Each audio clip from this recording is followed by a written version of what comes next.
Bonjour et à nouveau nous voilà ensemble.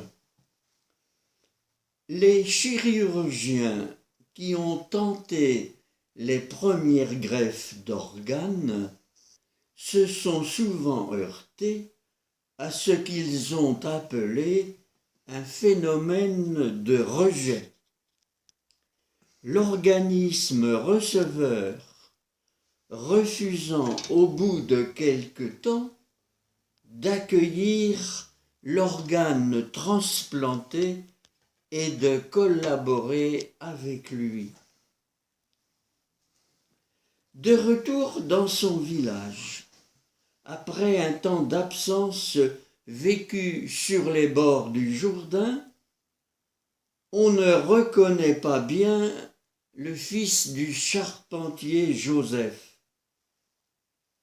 Quand il leur déclare « Celui qui croit en moi n'est pas seulement, ce n'est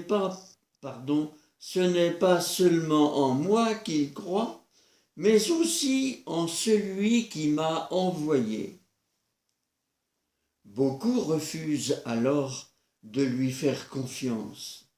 Pour qui se prend-il ?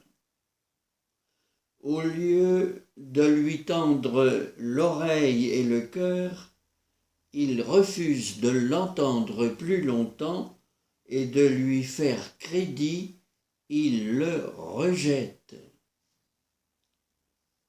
Face à Jésus aujourd'hui, nous avons tous à nous positionner, non seulement avec de belles déclarations puisées dans le fond doctrinal de l'Église, mais en vivant avec lui une relation forte, nourrie au cours de rencontres avec lui, en parcourant l'Évangile et aussi, bien sûr, en offrant à ceux et à celles qui nous attendent une attention, une écoute, une parole bienveillante comme il le faisait.